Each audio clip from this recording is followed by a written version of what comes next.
Ang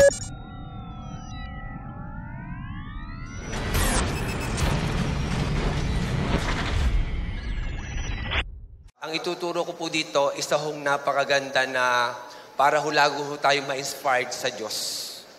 Para ho tayo ay magkaroon ng, kumbaga, ano ho ba talagang tamang direksyon kung ba't ako tinawag ng Diyos? No? Kasi sa iba't ibang hitsura ho ng ating mukha, sa iba't iba ho ng, kumbaga, tabmark ng ating kamay, hindi ho magkakapareho, tayo sa iba't ibang pamamaraan, tinawag din po tayo ng Diyos. Dahil may plano siya. Tulad po ng ating pong minamahal sa board member, narinig ko po yung kanyang testimony through Bishop Art. At habang daw po nag-share siya ng kanyang testimony ng buhay, ay siya daw po ay napapaiyak. No? Sabi ho ni Bishop. Kasi po mahilig din po ako, nung ako po ay babago na born again, malimit ho akong humihingi po ba ng mga, dati ho yung mga tape pa at nakikinig ng mga testimony ng iba't ibang mga pastor, iba't ibang mga tao na nakakilala sa Panginoong Hesus. Sabi ko dito, JA1 Batangas people, we are super blessed. Sino hong naniniwala doon? Amen. Pag sinabi yung super blessed, isa sa pinag-aralan ko yung blessing. Sabi ko sa Biblia, mapalad ang nakikinig ng salita ng Diyos. No? Blessed is the one who hear the word of God and obeyed it. Sabi sa Luke chapter 11 verse 27-28. Ano hong ginagawa nyo ngayon? Nakikinig, di po ba? Kaya mapalad ka.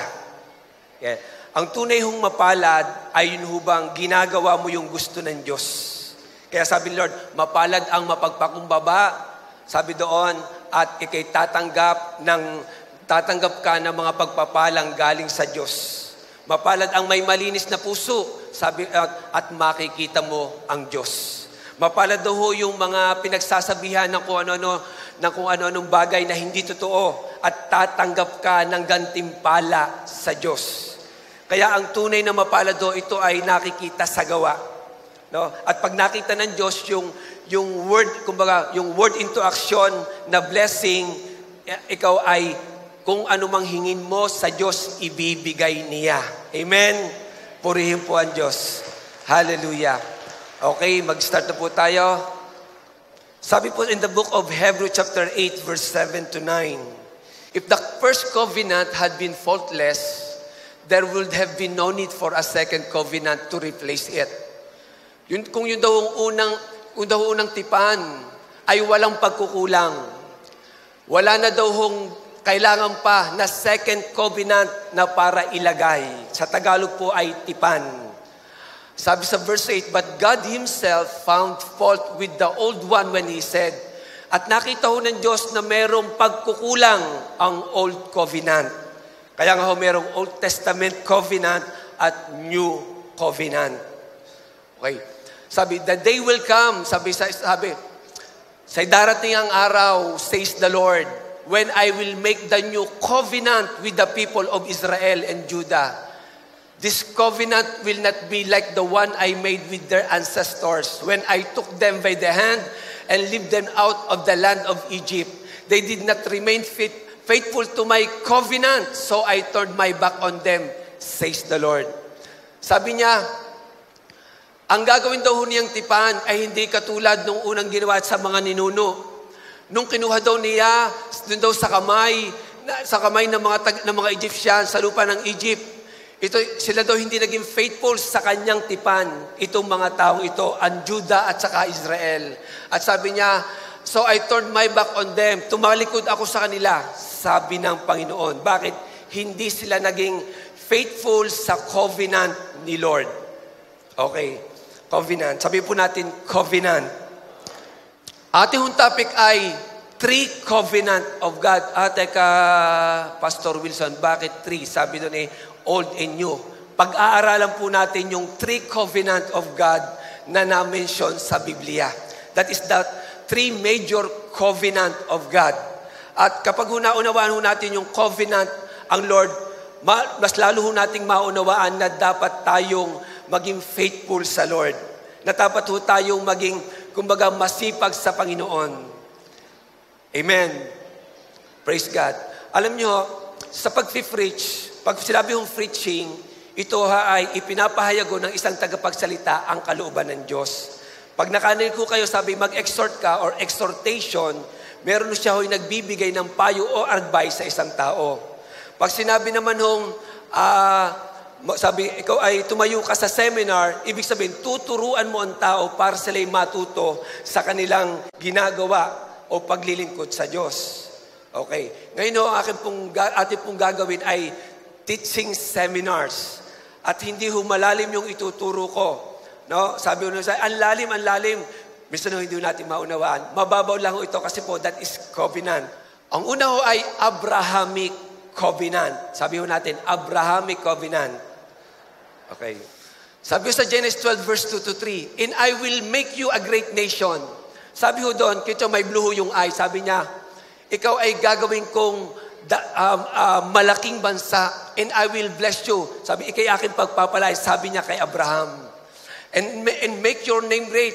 Magiging dakila ang iyong pangalan and so you shall be a blessing. At magiging pagpapala ka. And I will bless those who bless you and the one who curses you, I will curse. And in you all the families of the earth will be blessed because of you. Yun daw lahat na family ni Abraham.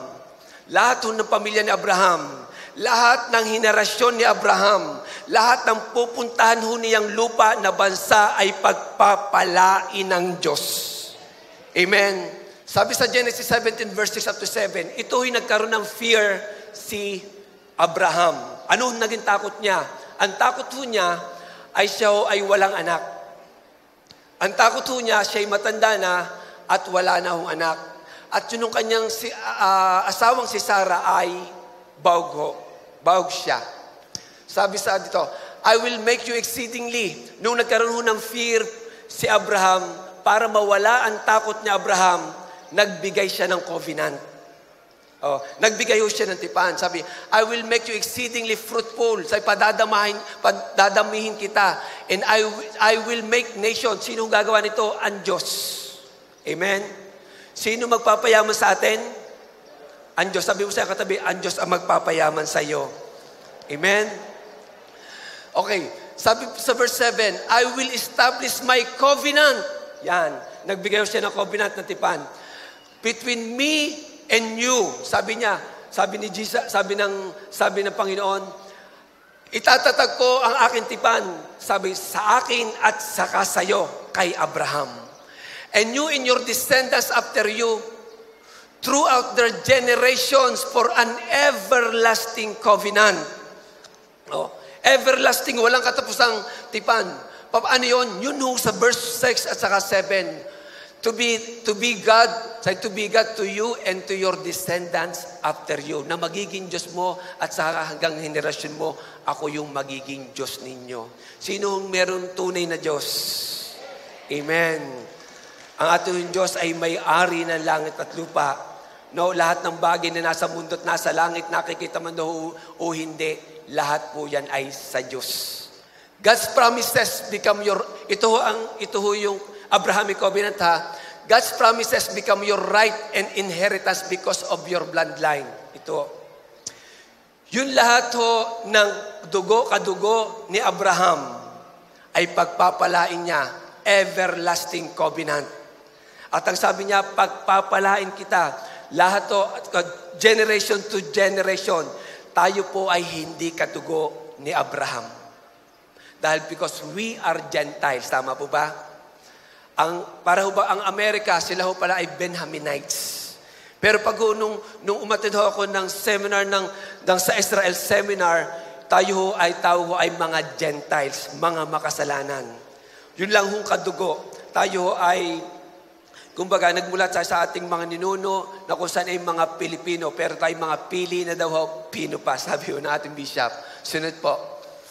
The promises of God belongs to you if you were born into the family line of Abraham. Sunod pa. Your blessings were not based on your performance. Ito hindi pinag-usapan natin, ito yung bloodline ni Abraham. Yun yung pagpapala ng mga bloodline ni Abraham, hindi sa pamamagitan ng gawa. Kumbaga, kahit anong gawin nila ng Abrahamic covenant, pumatay ka, mang-rape ka, magsyabu ka, pagpapalain ka ng Diyos. That is Abrahamic covenant. Atin hong, verse to verse, ating pag-uusapan po ito. Makikita ho natin talaga hong yung tinatawag na Abrahamic covenant. Sunod pa. Your blessings were not based on your good and bad behavior. Masama man o mabuti, pagpapalain because of covenant ng Diyos kay Abraham. Amen? Masama man at mabuti, dahil nga nagkaroon ng tipan, dahil nagkaroon ng fear si Abraham. No? Kaya siya nakipagtipan upang alisin ang takot. Kaya if we have a covenant from God, kailangan fear not. No? Tayo lahat natatakot, pero sabi ni Lord, fear not and be strong. Okay, sunod.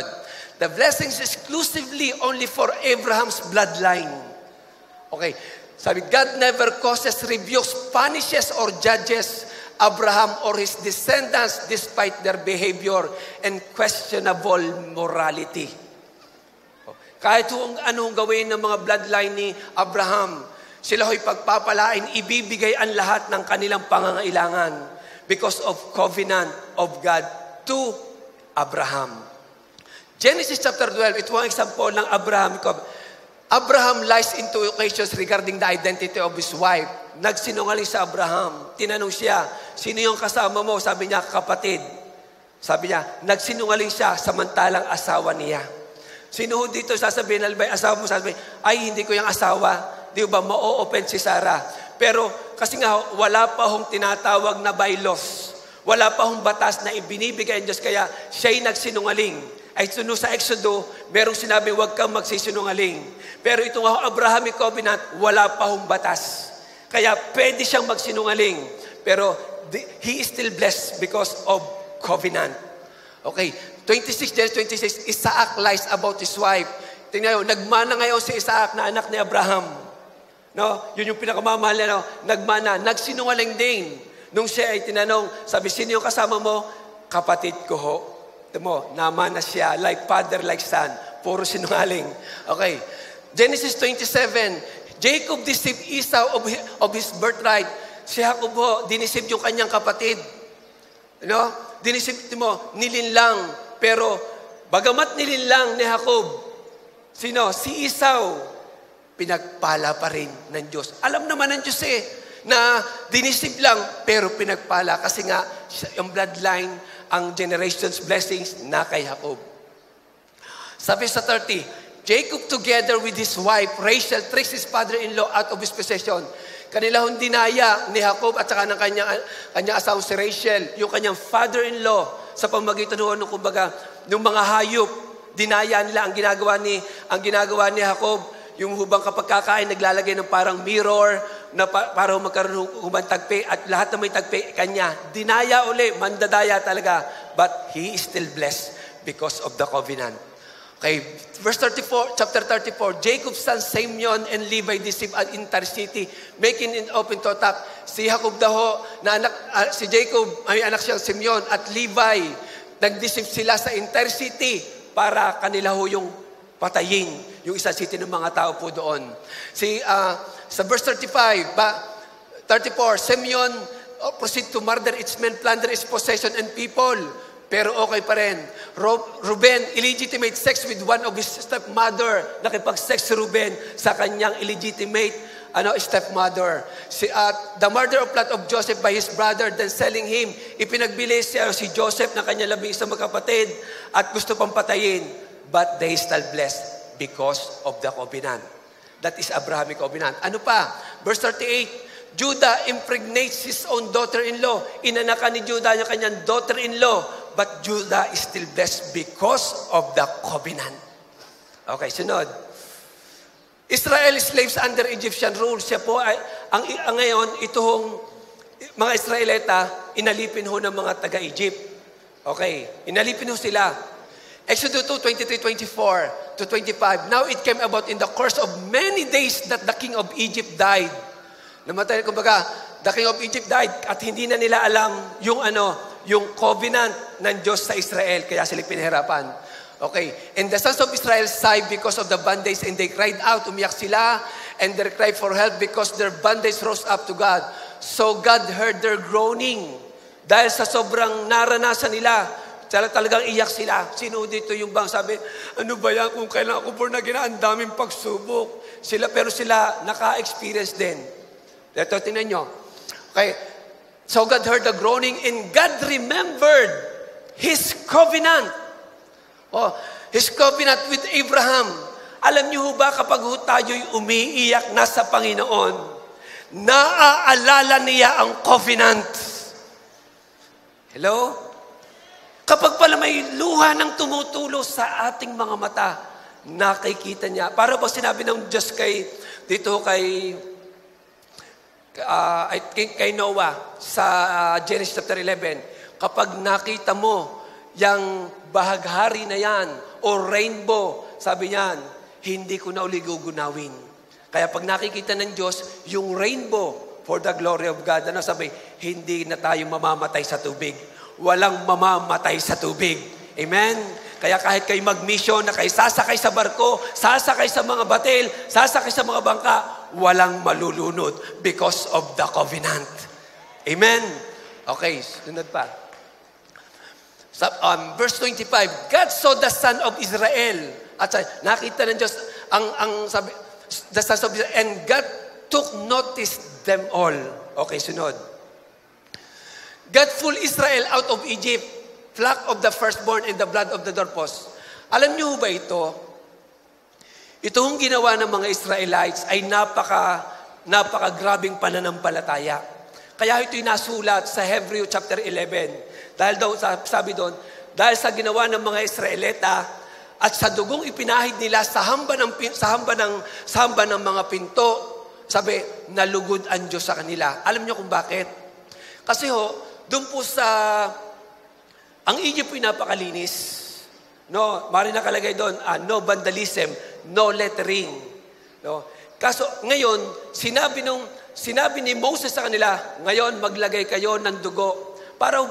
Kasi nga ang dugo ay that is a blood covenant. Magpahid kayo ng dugo sa inyong mga hamba at dadaan ang anghel ng mamumuksa at lahat ng may dugo sa hamba ng pinto ay lalampasan. At lahat ng panganay ay hindi mamamatay, pati hayop. Kaya lahat ng hayop, ngayon ang nangyari, lahat ng panganay ng Egyptian ay namatay. Even mga hayop, panganay ng kuneho, panganay ng baka, panganay ng kuto, lahat ng panganay, firstborn, lahat ay namatay. Pero yung ginawa na lang pala ay napakalaking pananampalataya. Kasi bawal doon ang magkalat, bawal ang magsulat kasi malinis ang mga taga-Egypt. Pero sila'y nagpahid pa rin. Kailangan sila magpahid ng dugo doon sa hamba. Okay. Ngayon, ang mga Israelites ay umalis na, alis na, pinayagan na. That is the covenant. Pinayagan na ng King of Egypt. No, paalis ng Egypt. At sila'y dadalhin sa Promised Land. Okay. Sa pangunguna ni Moses. They left with gold and silver. They left with gold and silver of Egypt. Lahat ng mga ginto, silver, pinabaunan ng Diyos. Para dalhin ng mga Israelites because of the covenant. Nung naalala niya ang covenant, tingnan niyo kay Abraham, pinalaya sila, tapos binigyan pa sila ng napakalaking pagpapala, gold and silver. People of God, kapag naglilingkod ka sa Diyos, hindi ka magkukulang. Amen? Yung ibinibigay mo sa ministeryong ito, dadagdagan lalo ng Diyos because what we sow, we reap. Amen? Hallelujah. Sunod. But Israel still complained about everything. Nung pong una, ang Abrahamic covenant, kahit anong sila ay murmur ng murmur, sila ay complain ng complain, ano ba naman yan? Bagamat sila ay pinalaya na, una iyak na maigi.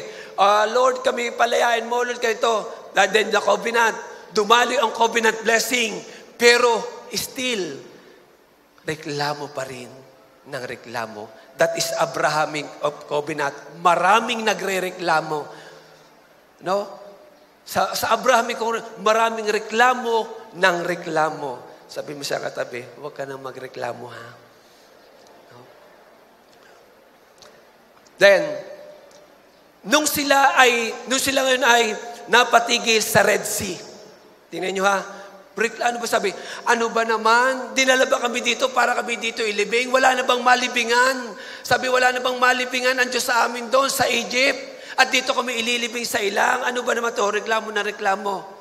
Pero nandun si Moses. Sabi niya, Moses, itutok mo ang iyong tungkod sa dagat, sa tubig. Bigla ho siyang bumuka. Wow. Sabihin natin, wow. Because of the covenant. No? Ako'y naniniwala, no? Maraming bubuksan ng Diyos sa buhay ng mga taga-JA1 people. No? Okay. In Exodus, in wilderness, nung sila ho ay naglalakad for 40 years sa wilderness. Sa totoo lang, sabi po doon ho ay, tingnan nyo ha, lumalaki doon ang kanilang mga anak. Lumalaki doon at wala naman tahian. At sabi ho doon, yung kanilang mga damit ay hindi namamaho. Yung kanilang mga kalyo, walang kumakapal. Tingnan nyo, hindi sabi nga dito kanina ng ating song leader, itaas daw po natin ang ating kamay para medyo sumingaw-singaw. Pero kahit hindi ho nila itinataas ang kanilang kamay doon, hindi namamaho ang kilikili. Because of the covenant, yun ho kanilang yun bang mga lumalaki, mga bata doon? Aba, saan ka nakita? Siguro doon, ang daming himala. Bit ang damit na ito, habang ako'y lumalaki, yung mga bata, lumalaki din ang suot. Yung mga tsinelas nila, marami yung himala through the wilderness, in the wilderness, because of the covenant. Bagamat sila'y reklamo ng reklamo. Hallelujah. That is, Abrahamic covenant. Marami but they still blessed by God. Then, pag mainit, meron pong tinatawag na pillar of clouds. Alam niyo kung bakit? Para hindi sila mainitan. Yun yung cloud na yan, meron siyang kung sabi ng mga Bible scholar, may malamig na lumalabas diyan. Ay, ang Diyos pa, laging special kapag nagpadala. Di ba? Kaya pala maganda ang kanilang kutis kapag humainit, malamig ang pakiramdam nila, may aircon. No? Lagi yung kapag sila umayos, merong pillar of cloud para hindi sila mainitan. That is nagsisimpress, that is the presence of God. Kaya ang kanila, pero still bagamat nararanasan nila, reklamo pa rin ang reklamo. Sunod pa. Pag kami naman meron tinatawag na yung pong burning bush, that is fire. Alam niyo kung bakit? Kasi pagkagabi naman, malamig kasi nasa wilderness sila. At kasi pag nandun mo, ang kanilang kumbaga, maayos na.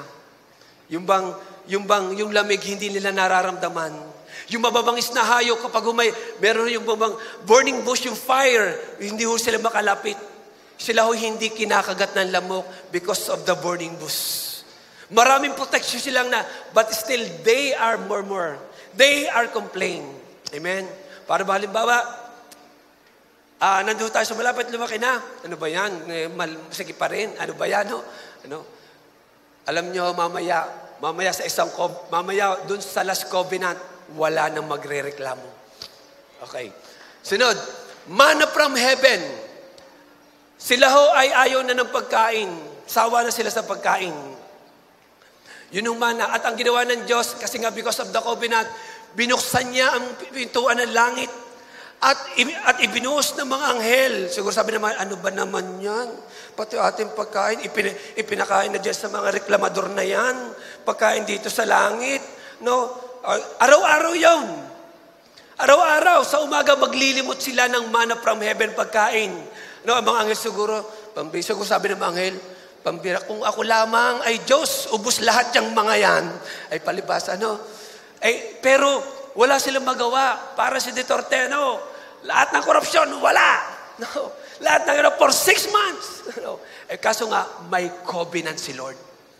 Okay. Kain silang kain. Tingnan nyo. Matapos nilang maranasang kumain ng mana, grabe, reklamo pa rin. Ano ba yan? Puro mana. Laging mana sa umaga, mana sa tanghali, mana sa gabi. 1 buwan na, 2 buwan na kami nagmamana. Tama na. No? Puro reklamo, Parang gano'n, binigyan na ng sasakyan, binigyan na ng asawa, binigyan na. Mamaya, puro reklamo pa. No? May trabaho na. May pagkain na. Kumbaga, may pagkain na siya, may hallelujah. Puro reklamo. Okay, sunod. Then, wala silang tubig. Nagpadala ang Diyos ng nawasa. No? Nagpadala ang Diyos ng nawasa. Sabi, Moises, tuktukin mo yan. Tak, tak. Nabiro mo kumatok sa kaya para sabi nun, kumatukat, ikay pagbubuksan. No? Amen. Gagrabe ang covenant ni Lord. No? Sabi, reklamo pa, ano ba? Walang tubig, walang tubig, tubig, tubig. Siguro sabi ni Lord, ano ba? Tingnan, walang magawa ang Diyos kundi pagpalain sila. Bakit? Because of the covenant. Sunod. Nawala sila, sabi nila, nagreklamo na naman. Ano ba? Wala namang meat. Suwasawa na kami sa mana. Gusto naman namin meat. Magaling ito, sabi nila. Pinarinig pa yun sa Diyos. Magaling pa ito sa Egypt. May singkamas, bataw, sitaw, talong at patani. No? Singkamas. Lahat. Sabi niya, Lord, nakakain namin ito pero hindi naman, sa totoo lang. No? Pero ang reklamo nila, dinadagdagan pa. Pero sabi ni Lord, walang ginawa. Sabi niya, bukas, Moses, maglulungat sila sa meat. No? Grabe. No? Okay, sunod. Complain, murmur, complain, but Israel still complain about everything. Wala nang ginawa. Inulit ko, Abrahamic of Covenant, maraming nagko-complain. Maraming nagmomormor, maraming nagre-reklamo, maraming laging kumbaga, walang contentment sa buhay. Tingnan nyo ha, at dahil sa kanilang pagmomormor, sa kanilang pagko-complain, sa halip na 40 days sila makarating sa promised land, tingnan nyo, umabot ng 40 years. Bakit? Because of murmuring. Because of complaining. No? Lagi nang negative sila. Ay sabi niya kay Moses, walang bagay na mahirap sa akin. Kaya nga, ako'y naniniwala, kailangan may mabago sa atin. No? Kailangan daw, sabi nga, kaya tayo pumipili ng mga tatao sa gobyerno, sabi nga, para may mabago. Kailangan sa mga Kristiyano, kailangan talaga ng pagbabago. No? Ano babaguhin? Huwag magreklamo. No? Huwag lang magreklamo. Ano ba naman, kung lang naman born again? Ano ba naman, ako naglilingkod? Ano ba, kailangan ako pumasok sa ganito? Ano ba naman, magaling pa rin katabi ko, paupo-upo lamang, ang daming may sasakyan, may kotse, ganito. Ako, tagal-tagal ko na din wala pa rin asawa, wala ganito. No, nagmumurmur pa rin. Pero ako'y naniniwala, may maganda pa rin plano ang Diyos sa buhay po natin. Amen. Okay.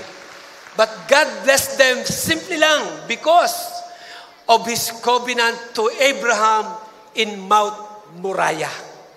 Siya'y nakipag-covenant kasi kay Abraham. Kaya sabi niya, I will bless you.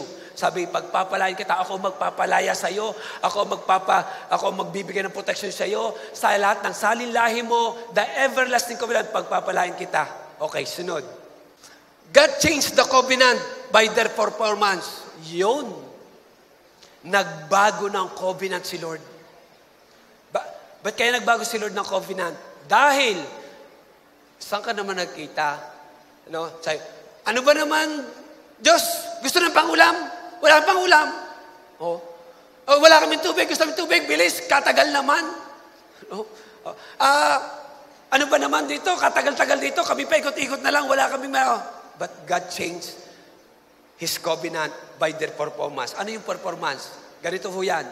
Tayo'y dadako ngayon sa tinatawag na Mosaic Covenant. Nagbago siya ng covenant dahil sa ugali ng mga Israelita. Sila'y pagpapalain ngayon sa pamamagitan ng kanilang gawa. Okay. Exodus 19 verse 3 to 8. Moses went to God. Si Moses na po ito ha. And the Lord called to him from the mountain saying, thus you shall say to the house of Jacob. Sabi ho, Moses, ito ang sabihin mo sa sambahayan ni Jacob, yung 12 tribe of Israel. Sabi, and tell the sons of Israel, sabihin mo sa mga anak ng mga Israelita, You yourselves have seen what I did to the Egyptian and how I bore you on eagle's wings, ay kung paano ko inalagaan sila parang isang agila. And brought you to myself, at kayo ay dinala ko mismo sa akin. Sabi, now then, if you will indeed obey my voice and keep my covenant. Sabi, ngayon, sabi niya, kung diringgin ninyo at susundin ninyo ang aking salita, and keep my covenant, then you shall be my own possession among all the peoples. Kasi po, kinausap na niya si Moses, saan? Doon po sa bundok. At siya ho ay, sabi, sana kasama ang mga Israelites, pero takot ho sila. Bakit sila takot? Kasi nung nakikipag-usap ang Diyos sa Israelites, sila ho, sabi nila kay Moses, Moses, ikaw nang makipag-usap sa Diyos at kung anong sabihin ng Diyos, susundin namin. Bakit? Kasi kasi kumakalugkog, ay nun lang sila nakarinig ng kulugkog. Ay nakikidlatan pa. Sabi, Moses, ikaw na lang. At saka kung ano sabihin sa iyo, sabihin mo sa amin at susundin namin. Ngayon, God will bless them by their performance. Sa pamamagitan ng gawa. Ang Abraham, kahit anong gawin mo, ibe-bless ka. Pero ang Musawi Covenant, kailangan gawin mo yung batas sa kakapagpapalain. Okay. Sabi dito, now then, if you will indeed obey my voice, verse 7, Moses came and called the elders of the people. Kinawag na ni Moses, and set before them all these words which the Lord had commanded. Sabi, ito ang salita ng Panginoon. Ito ang pinag-uutos niya, sabi ni Moses sa mga Israelites. Iulitin ko, hindi ho tayo ito ha. Mga Israelites po ang ating pinag-uusapan. Verse 8, all the people answered together and said, lahat ng mga Israelites, the 600,000 na galing sa Egypt, na pinalaya ng Diyos, sila ay nagsalita sabay-sabay. Sabi nila, all that the Lord has spoken, we will do. Yan, sabi nila, gagawin daw nila. Doon sa Abrahamic Covenant, ang sabi ng Diyos, I will bless you.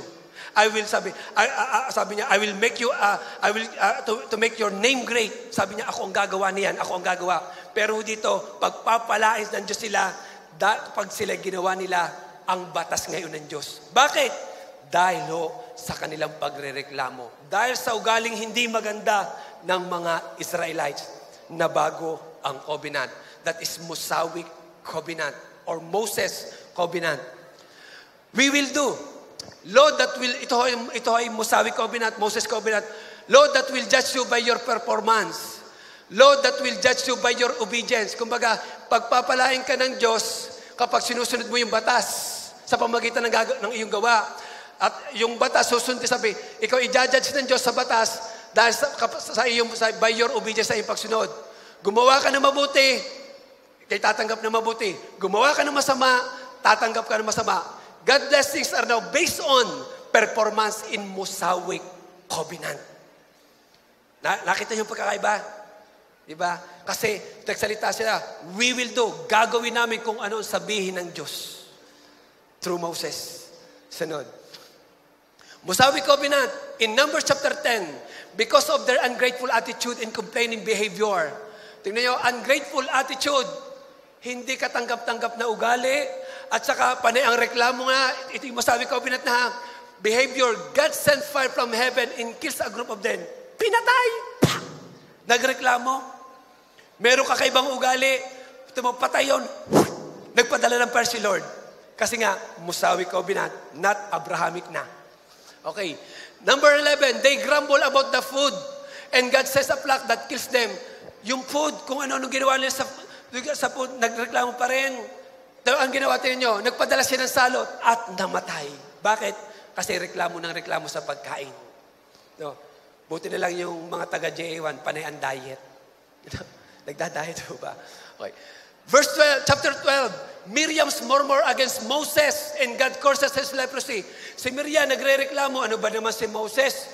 Si Miriam ho ay kapatid ni Moses. Panganay ho nila si Miriam. Ang kanilang ipinagre-reklamo, ganito lang. Ano ba naman yan? Si Moses lang ba kinakausap ng Diyos? Kami din. Pero anong ginawa ng Diyos? Nagkaroon ng ketong. Dahil nagre-reklamo, naiinggit kay Moses. Dati ho sa Abraham, wala po yan. Lahat sila pagpapalain. Okay, chapter 14 na Numbers. The spies who came back with bad report about the land were struck down and died of lack. Oh, yun yung mga espiya. Sila ho ay nagano ng bad report. Sabi nila kay Moses, hindi natin kakayanin ang mataga-Kanaan. Ang mga tao doon, higante. Sabi, tayo hanggang talampakan lang. Tingnan nyo, dinagdagan pa. Peruin mo. Basta ang mga ubas doon, kasing lalaki ng buko. Sabi, tayo para lang mga tipaklong sa kanila. Pero mo nag-report pa. Pero anong ginawa?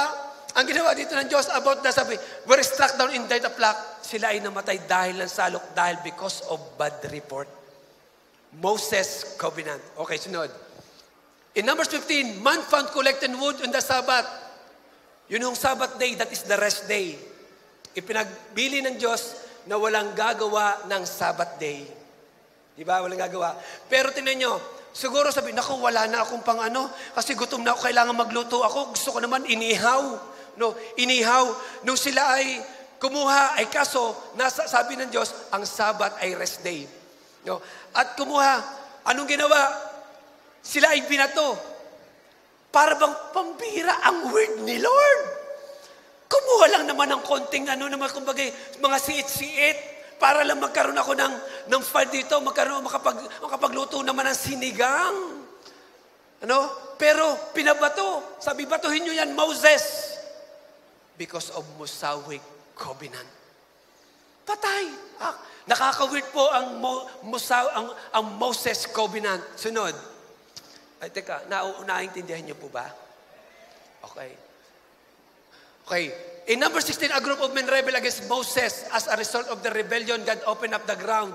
Nagrebel kay Moses. Mga tao. Noon ay wala, nagrebel kay Moses. Ang ginawa ng Diyos, yung lahat ng nagrebelde, biglang bumuka ang lupa at nilamon sila ng lupa. No? Kagrabe. At ano pang ginawa? At then sent fire to burn their followers and a plague to kill more or who complain against Moses. O, sinod. 21, they complain about their food and water. So God, dati ho, nung Abraham covenant, wala siyang tubig, nagpatuktok lamang, tumulo. Ito naman ho, sa Mosaic covenant, they complain about their food and water, so God sends a plague of deadly snakes. Nagpadala na siya ng mga ahas para sa tuklawin. Pambihira, no? Okay. Did God change? No. Did people change? No. So what changed? The covenant. Covenant, yung tipan. Nabago yung tipan. Bakit? Because of the behavior of Abrahamic covenant. Ang sama-sama. Pero mo, lahat, ang ganda na, lahat ibinigay na ng himala, lahat ibinigay na mga ganito, lahat, basta, binigay na. Pero ang masama pa rin ang Diyos. Pinaligtas na sila. Okay, sunod. Bloodline. Abrahamic covenant through bloodline. Pagpapalain. Sabi niya, God said, I will do. Pagpapalain kita. That is Abrahamic covenant. Mosaic covenant is performance. Sabi ng mga tao, we will do. Sabi niya, gagawin ko na namin ang anuman sasabihin ng Diyos para sila'y pagpalain ng Diyos. That is Mosaic covenant. Deuteronomy 11:20-28, sabi ito, today I am giving you the choice between blessings and a curse. You will be blessed if you obey the commands of the Lord your God that I am giving you today.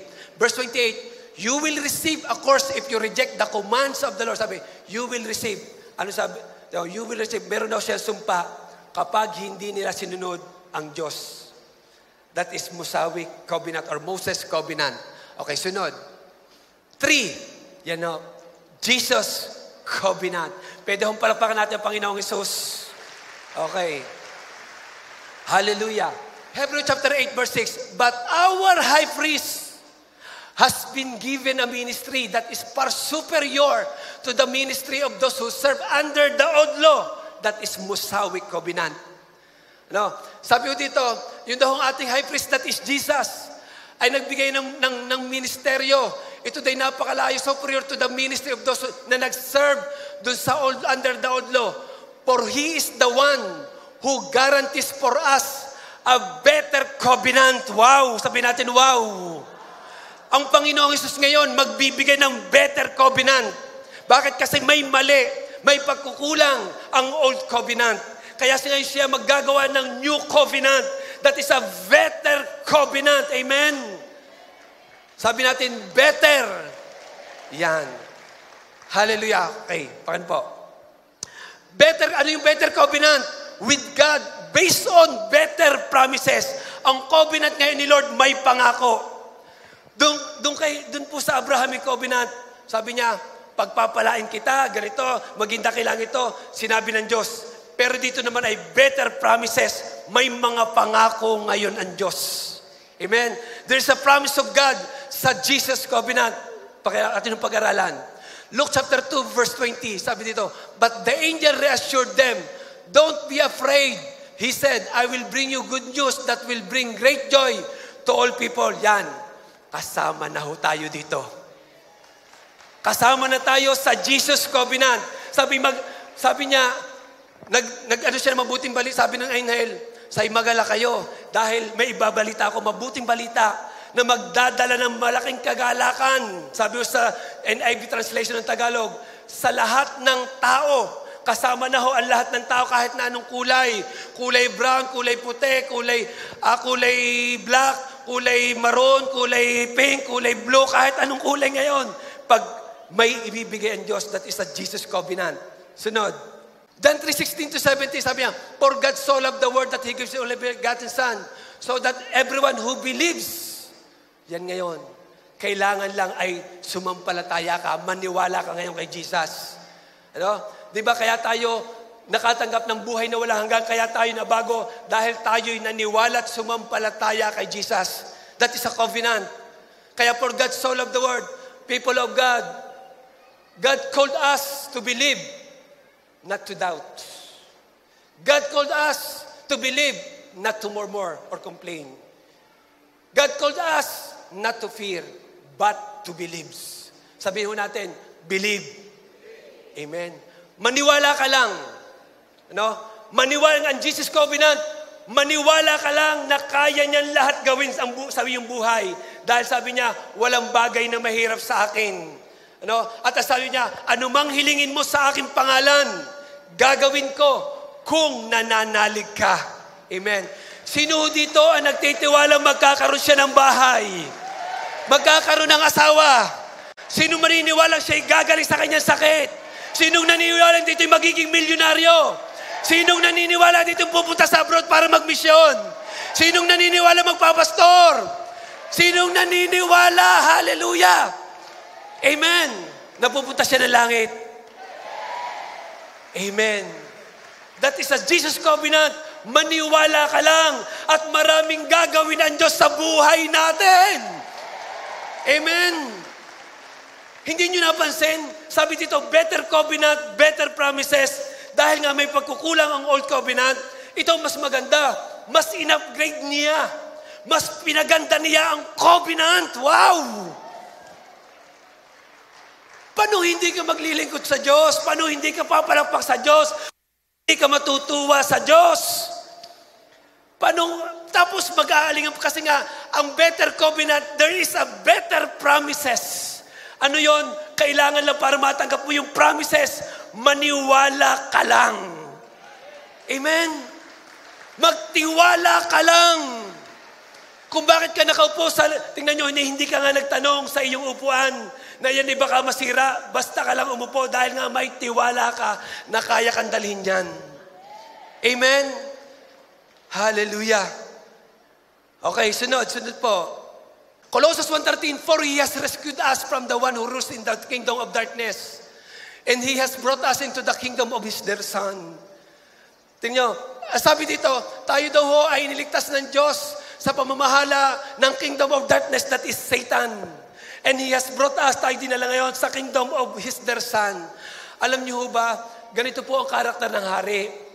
Ang karakter ng hari, ang iniisip niya hindi pansarili. Ang iniisip niya ng isang hari, kung paano payayamanin ang kanyang nasasakupan. Kung ano yung pangangailangan ng kanyang nasasakupan, yun yung kanyang ibibigay. Dahil siya nga may pag-aari ng lahat. Ang sabi ng Panginoon, langit at lupa ay pinamahala na sa akin ng amang sumasalangit. At sabi sa Psalms 24 verse 1, lahat ng bagay na nasa langit at nasa sa lupa ay akin, sabi ng Panginoon. Because He is a King. He is the King of Kings. Alam nyo, we inspired through Duterte. Ano? Tayo po inspire, lalo bukas may SONA. Ano? At ating hinihintay yung kanyang sasabihin sa SONA. At alam kong marami hong bumoto kay Duterte. No? Pero at we are inspired kasi nga ang kanyang pamamalakad ay para sa mga tao, para sa mahihirap. Amen? Kumbaga, sa bansang Pilipinas, ang ating hari, hindi ko sabi, kundi may pangako siya, iniligtas tayo sa kapangyarihan ng kadiliman at inilipat tayo saan? The kingdom of God. Amen? Kaya nga doon sa kingdom of God, nasa, kumbaga, ang kingdom of God, sabi na, but the kingdom of God is in you. Ibig sabihin, kapag humingi ka, hallelujah, kayang ibigay ng Diyos dahil siya may pag-ari. Amen? Sunod. That is Jesus' covenant. Okay, 2 Peter chapter 1 verse 4, and by that same mighty power He has given us, wow, yun daw kanyang kapangyarihan na ipinagkaloob sa atin, ay meron tayo. Sabi mo sa tatlong tao katabi, may kapangyarihan ka. Anong sabi ng Panginoon? Sapagkat may 2 o 3 na nagkakatipon sa panalangin, anumang iyong hilingin, ibibigay ng Diyos. Wow! Sabihin mo sa katabi mo, magkakaroon ako. Sabihin mo, magkakaroon. Ikaw naman mag-agree. Sige, sabihin mo. Kung asawa, sabihin, magkakaroon ako. Sabihin, mag-agree ka naman. Amen? Hallelujah. Okay, sunod. 1 Corinthians 15:20, everyone dies because of all of us are related to Adam, but the first man. But all who are related to Christ, the other man will be given a new life. May bago tayong buhay. Amen. Alam nyo, sa totoo lang, alam ko si ating pong board member, may nabago sa kanyang buhay. Kita nyo na lamang grabe, ang dami niyang nadala sa Panginoon. Sino dito yung na-born again na may nakapagdala ng 10? Kita ko, ang dami niyang nadala sa Panginoon. Na ito ibabaguhin ng Diyos na ginagamit ngayon. Amen. Ang ating board member, palapakan ho natin Panginoon sa buhay ng ating board member, Arthur Blanco. Amen. Kasi nga, may nabago sa kanya. Grabe. Sabihin mo nga sa iyo katabi, may nabago na sa iyo. Okay, sunod. Sabi pa dito, 1 Corinthians 1:30, God alone made it, ang Diyos mismo ang gumawa. Walang sino mang babae o lalaki o batang gumawa. Okay. Sabi ko dito, God alone made it possible for you to be in Christ Jesus. Ang Diyos mismo ang gumagawa. No? Ang Diyos ang mismo ang gumagawa. Alam ko, there is a protection of God sa ating buhay. Siya mismo yung gumagawa nun. For our benefits, tingnan yung Jesus Covenant, may benefits. For our benefits, God made Christ to be wisdom itself. Yung karunungan daw ni Kristo, meron tayo. Sabihin natin, wow. Grabe. May kapangyarihan ka, meron kang meron pagkakaiba, ang knowledge at wisdom. Ang knowledge ho ganito.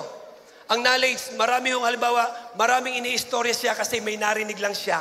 O nabasa sa libro. O napanood sa TV. O nakaistoryahan. Then sinasabi niya, that is knowledge. Meron kang kalaman. Pero ang wisdom po, karunungan na kaya mong isagawa ang iyong iniisip at yung sinasabi ng ibang tao. Kaya nga sabi sa James chapter 1 verse 5, kung kulang ang karunungan ng sinuman, humingi siya sa Diyos. Amen. Hindi ko pa nabati ang mga magandang lalaking pastor po dito sa una. Good morning po pala. Hallelujah. Okay, sunod. 2 Corinthians 5:17, therefore if anyone is in Christ, he is new creature. All things has passed away, behold, new things have come. Dito tayo noon dati, nire-represent tayo ng mga uod. Di ho ang ubod, ganito pagkain. Uod! Parang hindi mahawakan. Pero sunod, di ba, ang sumunod, di ba sa uod, mamaya ho, siya magiging kukun. Then mamaya lalabas, magiging butterfly. Pakitangin ho ng butterfly. Di ba sabi? Kaya nga, pero nakita nyo naman kanina, di ba, yung uod. Pero ho, pagka, di ba, pag butterfly, pag yung butterfly ho, ganito. Ang butterfly, hindi ho tayo natatakot. Bisa sinasabi pa nga natin, baka yan ang mother mo. No? Baka yan ang lolo. No? Oh. Minsan ho, yun ho ay i-display ang butterfly. Ganun ho ang mga anak ng Diyos. Di ba sabi niya, we are now the light of this world. No, tayo ay mga ilaw sa sanlibutan. Alam nyo, kasi kailangan lang ho maging ilaw tayo. Dahil kapag tayo ilaw na sanlibutan, yung kadiliman nawawala. Kung meron sa isang lugar na kung sa'y masama, kailangang merong isang anak ng Diyos na mamumuhay ng matuwid. Para pagka ikay dumalangin, may gagawin ang Diyos. No? Kaya sinabi, we are the light of this world kasi kapag tayo gumagawa ng matuwid, tayo nagiging ilaw. Ang ilaw, kapag may ilaw, kita mo yung iyong hinahanap. No? Kita mo yung that is the power of light na nasa atin. We have the same power like God. Amen? Hallelujah. The covenant of Jesus, that's why He blessed us because of our position. Anong katatayuan mo sa Lord? Katulad ng mga taga-Abrahamic covenant na laging nagre-reklamo. No? O katulad lalo ng kay Moses na hindi sila natatakot na mangyari sa kanila. What is our position to God? Ito lang ho. Our position to God, hallelujah, ayusin mo yung pananampalataya natin. Ayusin mo yung pagtitiwala sa Diyos. Ayusin na, sabi na, ang tinitingnan ko ay puso. No? Kasi di siya tumitingin. At ang pagtitiwala ho, ito'y nakikita sa gawa. At ang pananampalataya ay nakikita sa gasa. Kaya faith without action is dead. Kaya yun yung ating dapat katatayuan sa Panginoon ay makita niya. Amen? We are the child of God. Amen? Tayo po ay kaibigan ni Jesus. Tayo tinawag ni Jesus na may purpose, na may layunin. At ang layunin niya, ako'y naniniwala, napakaganda. Amen po ba? Because of Jesus' covenant. Sunod po. Abraham covenant, ito ang Abraham covenant, true bloodline, pagpapalain, blessings, promises. Pagpapalain kapag hutay, kung ikaw ay kadugo ni Jesus, pero mga Israelita lang po yon. Sunod, Musawi covenant, merong batas, pero ikay pagpapalain kapag sinunod mo yung batas by performance, pero may kasalanan. Abrahamic covenant, may kasalanan pa rin. Diba?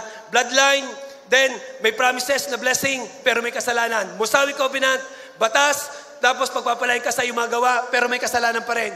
Jesus covenant, grabe. Jesus covenant, He erased sin. Wow, sabi po natin, wow. Sabi sa John chapter 1, verse 29, ako ang kordero ng Diyos na nag-aalis ng kasalanan. Amen. Kaya yun yung pumunta dito ngayon, yung ating mga kapatid ho na gustong magbago. Amen. Aalisin ng Diyos yung mga bagay na kanilang ginawa. Dahil sabi ng Panginoon, pumunta ako sa mundo para iligtas ang masama at hindi ang banal. Amen? Hallelujah. Okay, pakitingin. At sabi sa John 19 verse 30, it is finished, tapos na. Ito ang Jesus covenant. Ang Diyos, hallelujah, simulan po natin at tatapusin ng Diyos. Hanggat wala kang sinisimulan, kailangan meron kang simulan. Gusto mo magpastor, magsimula ka muna at tatapusin ng Diyos. Gusto mo maging mayaman, mag-business ka muna at tatapusin ng Diyos. Gusto mo mag-gusto pumunta sa ibang bansa, kumuha ka na ng tawag dito, ng passport. Amen? At tatapusin ng Diyos. Ako'y naniniwala, lahat ng pinaplano mo sinimulan, tatapusin ng Diyos. Dahil sabi ng Panginoon, it is finished. Amen? Sinong naniniwala dito siya'y pinagaling na ni Lord? Oh, okay ha? Lahat ng bagay sa mundong ito, gamot man yan, herbal man yan, food supplement man yan, even, sabi ko, sila ho ay manggagamot. Sila ho ay gamot. Pero sabi ni Lord, I am the God of heality. Ako ang Diyos ng kagalingan. Ang Diyos ang nagpapagaling. Hindi ko pinagbabawal ho yung mga gamot, pero sabi niya, I am the God of heality. Amen?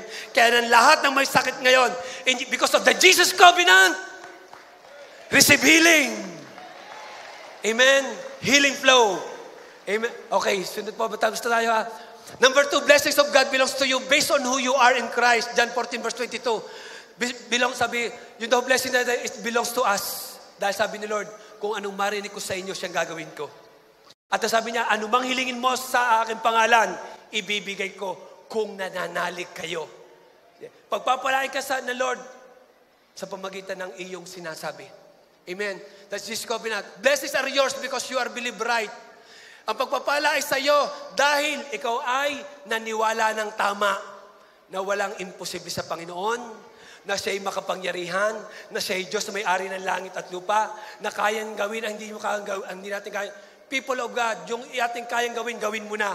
Pero yung hindi natin kaya, ang Diyos ang gagawa niyan. But, believe right. Sabi sa Mark 11, sabi po sa Mark Mark chapter 11, verse 22 to 23. Di ba sabi doon, ang nananalig at hindi nag-aalila, anumang hilingin niya sa panalangin, matatanggap siya kung hindi nag-aalihan. Para magkaroon tayo ng tama hong paniniwala, alis din ho natin yung doubt. No? Alisin po natin yung negative. Amen? At kikilos ang kapangyarihan. Okay, last two. Ano na po? Sabi dito, verse number 5, your inheritance is because of your position to Christ. What is our position to Christ? Amen? Tinawag ka dahil may magandang plano ang Diyos sa iyo. Amen? Okay, it's all about grace of God. Wow! It's all about biyaya, kagandahang loob ng Diyos. Sabi sa Ephesians chapter 2, verse 8, naligtas tayo dahil sa kagandahan loob ng Diyos. Because of His grace at hindi sa pamamagitan ng ating gawa. Tingnan nyo, hindi nga sa pamamagitan ng ating gawa.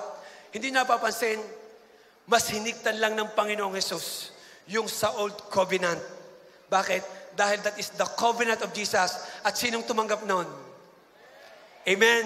I declare Jesus covenant in the mighty name of Jesus. At sabi na, anumang hilingin mo sa kanyang pangalan, matatanggap mo kung hindi ka nag-aalinlangan. In Jesus' name. And everybody say amen. Tayo'y tumayo. Hallelujah. Hallelujah. Ako po'y taga Batangas din. Amen. At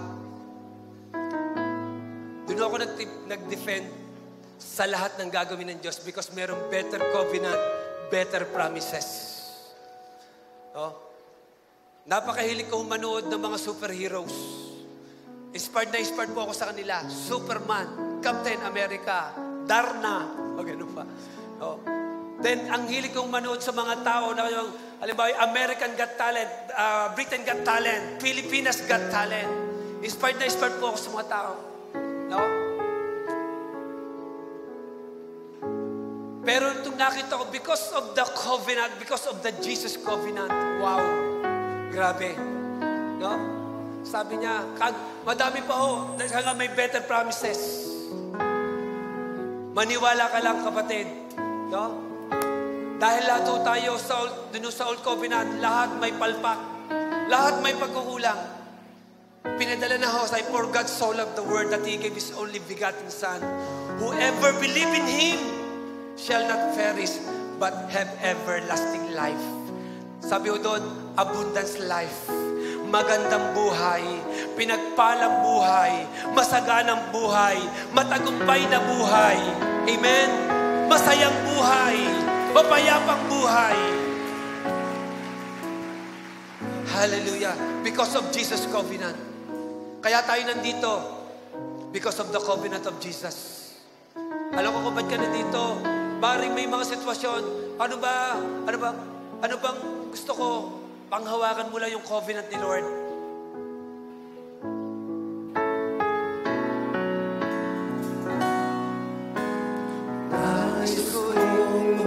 Kaya awitan po natin si Lord. Diyos para sa iyo, upang may pagama ang pag-ibig ko. Nais kong ikaw ang maging bukang bibig, ang pangalan mo ang lagi maririnig.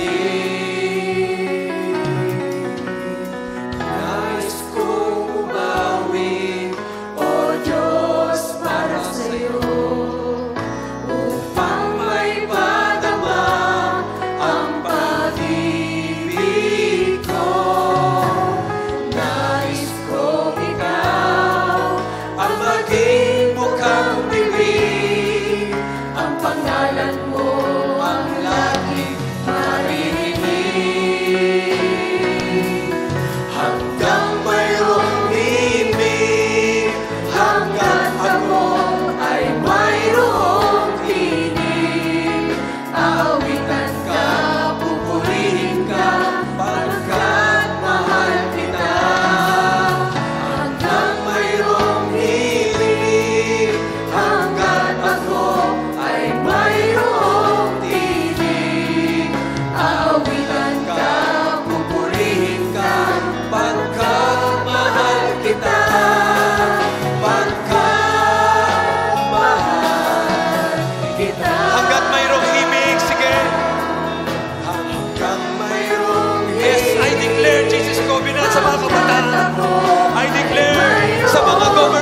politicians, yes, sa mga businessman, businesswoman, sa mga missionaries, sa pastor, sa mga leaders, sa elders, sa leaders.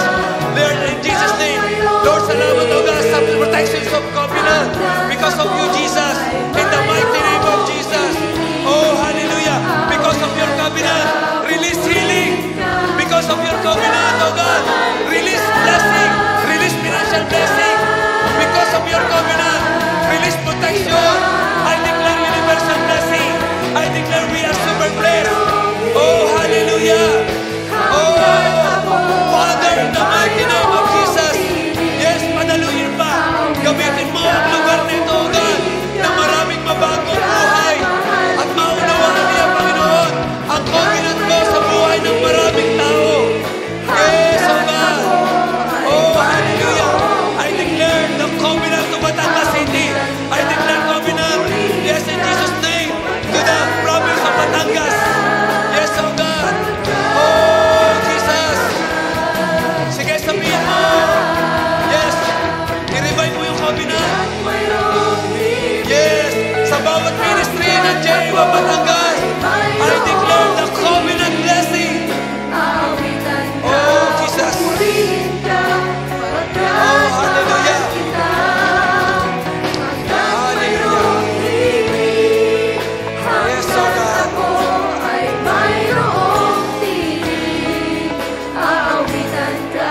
Pupurihin ka, pagkat mahal kita.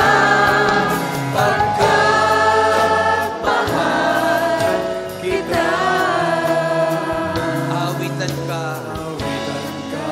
Pupurihin ka, pagkat mahal kita. Pagkat mahal kita. Once again, J1 people of God, the covenant of Jesus is better covenant with a better promises. Amen. And I declare, Father God, I declare the spirit of understanding to the covenant of your Son Jesus. And because of your covenant, yes, oh God, maraming himalang dadaloy sa buhay ng bawat isa. Yes, oh God. At saan man kami pumunta, oh God, in Jesus' name, because of your covenant, Lord, mawawala yung aming takot, mawawala yung kabalisahan, mawawala ang mga murmuring because of your covenant. In Jesus' name, in Jesus' name, and everybody say, Amen. God bless po. More covenant